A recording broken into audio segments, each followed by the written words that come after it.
There is civility. I insist on it. No flaming. No. I mean, you can. Argument is expected. Challenge is expected. Abuse is not. Okay. So anybody that comes up with that is like goodbye. So warning. No bullies allowed. Pardon? No bullies allowed. I'm the boss. Yes. No abuse. Okay. Look, I always say this. Oh, I stand corrected. Just there is no good reason. There's no good reason for abusing another human being. Let me just say this. There's no good reason for abusing another human being. But by the very same rule, it seems to me, there's no good reason to allow yourself to be abused. Right. All right? So both of those things are operative there, and I just don't allow it. I'm just saying. Well, You can respectfully disagree yes. and argue, I but don't you think don't that's have to be correct. abusive. I'm sorry? I didn't hear you. You shouldn't put the bully and the victim on the same standard. I don't care. I just don't allow it At at the all. same level. It's like saying no fighting in the family. You know, I don't care who bullies who. You don't fight. That's it. You're out or you're up. All right, no, I can do that. Well, if there's to be no fighting, the victim has to run away from the bully. I don't care. I don't want any fighting. You can't stand up to the bully at all. What's the The bully can get away with anything. No, they're out. This is a voluntary website. I'm just talking about the website. I'm not talking about all society. I'm not generalizing this. I'm Well, I don't talking know. on this website, you can't Controlling the abuse website completely, whatever. whatever. It's okay, whatever. Well, so you never have Okay, I'm face-to-face leaving. meetings? Pardon? Bully. If you're going through the website all the time, you never have face-to-face meetings. No, I wish we did. But we have people from all over the world, you know, that join these things. I've got another website that I do that's devoted to microscopy. It's my other thing. And we've got 450 people on that Yahoo group, and they're from England and Australia and all over the place. And you can't get these people together. It would be nice if you could, but I don't have the means to say, you know, rent a hall and all that stuff. You might be interested in a book I just checked out of the library. Did you want the CD or not? I don't know if you want a copy of it. It's up to you. Then read it. If you don't want it, that's cool. I'm not insulted or anything. This is the same one you passed out the other night. Yeah, that's right. Okay, you got it already? Okay, fine. I apologize for that. No, it's okay. So anybody that is interested, first come, first served? What is that, Jim? It's a CD I think I mentioned in the lecture that it has all 6 of the PowerPoint lectures, PowerPoints I used for the lecture I gave on the 6 lecture course. Do you have it online or not? You don't have this online? I have the PowerPoints in the Sophology Yahoo group. Oh, okay. On the sophology.org thing, no, it's just an introductory. Would you let me post this on the secret meeting? Sure. So I'll post it with the video. Yeah, but that has a lot more on it than just those PowerPoint lectures. It has, like I say, a lot of source material on religion and science and psychology and psychiatry. And all that. I'll take one. Well, and Which one do I get? this one, that's good. Anybody else? How about you? Want to take one? Thank you. Sure. Is that the same one Free. you found at the EPA? Pardon? Yeah, Okay, I yeah, got basically. that. I repeat already. In some of these things, I've got this little listing of the definition of wisdom. It's a little short sheet. You might want to take a look at it. I'm going to close with this. Wisdom definition. And on the other side are Sophology 10 Commandments. Oh, yeah. You want to hear them? No one? Okay, let's speak of it. What? Okay. I can read it. Glenn, you have any conclusions about wisdom and old age? Categorize it. I think, That's a good question. Categorize it. That's a number from a music band, Senator Wiser Girl for Me. Yeah. Any conclusions?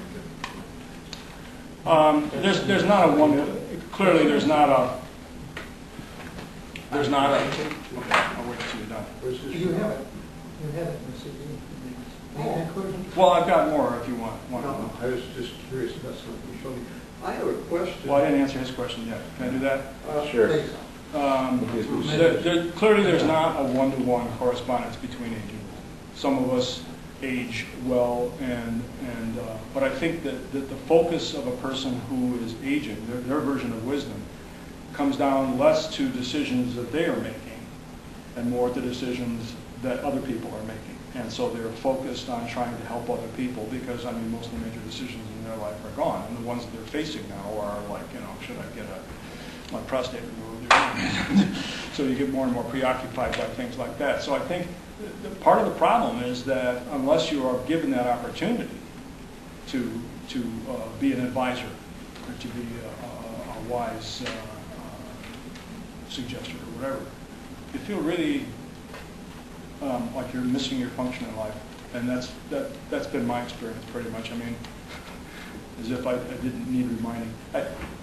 The reason if I got up and said I'm not old and I'm not wise is 1.5 lies. Is that A, I am old, and B, I'm only a little wise. I don't stand up here and tell you I'm a model for wisdom. I might be a model for the study of wisdom, and I will say that. But if you had to ask me to designate how I see myself, I'm a sophomore. I mean, that is just that I'm a wise fool. I mean, that's what it means. It means Sophia and moron. You know, I mean, I'm a little bit of each. I think all of us are to some extent that. So that's the half of the lies. And I'm half wise and half unwise, like all the rest of us. But we grow in wisdom, and I think that the idea that you're not born wise. Obviously, everyone says this. You know. Children, you don't expect children to be wise, you expect them to be silly. And your childhood would not be a childhood if they weren't silly, right? So you don't expect the adult wisdom of a child. You don't expect old age wisdom of a middle-aged person, and so on. But when we neglect to use our seniors in that capacity, I think it's very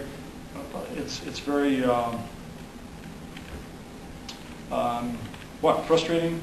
And I think there's a form of denial that's going on. In this country, there's this big thing about youth, you know, and it's just being young, staying young, looking young, and I think we're glorifying something that, you know, we shouldn't be. There are very wonderful things to say about youth, and even the wisdom of youth, you know, the ability to be courageous and do the things that you do, so on, vivacity, whatever. But to neglect older people, you know, you're really cutting them out. And it's not just the beauty thing that my predecessor was talking about. People don't want to look at you because you got wrinkles. They don't want to look at you because they don't want to hear what you have to say either. And I think that's a shame. But we have to learn how to get around that. And as if to kind of prove that I am a sophomore, last night I had this big argument with my youngest son. Just like was both in tears. And it's like, I didn't do that right. I didn't do it right. I continue to make mistakes, you know what I'm saying? But I try to learn from them. And I think I bounce back more quickly than he does. I think I got that emotional resiliency that you talked about in psychology books. I don't know if that answers your question or not, but it kind of sketches it a little bit. Can I answer Don's question? Yeah, sure. It's really a two-part question. I was looking at the Sophiatrics, the pathologies of wisdom, and I was wondering, you know, the opposite thing. Do you have some topic you're developing about how wisdom is gained or what a path of acquiring it is? I mean, if you identify these various things as aspects of wisdom, do you have a kind of ideal path for developing these things that a parent or an educator could use? And the converse question is, if you have pathologies of wisdom, do you have some idea of how to treat it? No. As a matter of fact, this is a fairly recent thought that I had. I just came up with the word. I do think there's a need for it, and I do think there's evidence that such things exist. Okay, like I said, you know, people want to dismiss Hitler as somehow rather a crazy man. He wasn't crazy. I mean, if you read his speeches and whatnot, and not only that, but I mean, how did he get all these other people to, you know, swear lifetime allegiance to him and all the rest of this stuff? Did the whole country go crazy? No. It's a pathology of wisdom. I think it's focusing on some things and finding ways to move people in ways that are not good ways to move people. They were economically depressed, and he promised them yeah, but he a did. pot of gold But at he the came end of the through. rainbow. I mean, if the guy hadn't invaded Poland and then Russia and whatnot, he probably would have gone down as a great, you know, hero of the Russian people. Well, I heard that he was up with Neville Chamberlain, believe it or not, in 1939 for the Nobel Peace Prize. We don't talk about Hitler, but he's not really relevant. Could you address Don's question? I thought it was Yeah. So the second part of the question had to do with Sophiatrics, and I can't. Development of wisdom. Yeah, the development thing. From your study, of these things, what is the bridge to helping people gain wisdom? Is there some kind of pathway for parents to follow in helping their child to be wise? What can the educational system do? How do people get to be wise? A lot of it's, okay, first of all, I think I answered that somewhat in saying that our first wisdom system that most of us get is from religion. And so it's taught to us that, good people do this and bad people don't do this, and so on. So then it becomes a matter of how to internalize that, then it becomes a matter of rationalizing and do whatever you have to do. But I think our first acquaintance with it is oftentimes in a religious context. Now, can we go on doing that? I don't know. But I think that there's things that we have to learn from why that works so well. You know what I mean? From religion. And that's what I want to find out by just examining these things. And I think there are certain things that, that they elicit a response from a person that is quite remarkable. Kids are prone to stories. I mean, I think the way they gain wisdom largely is from stories, okay, and the good guys versus the bad guys or whatever. But I think a lot of wisdom is gained that way.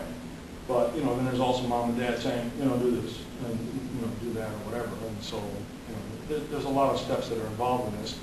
Have I worked out a concrete thing? No, I'm still trying to sketch out what's involved at all in the study of wisdom. But yes, that would have to be done. Sternberg did. Sternberg's got a book on teaching wisdom in various levels in schools.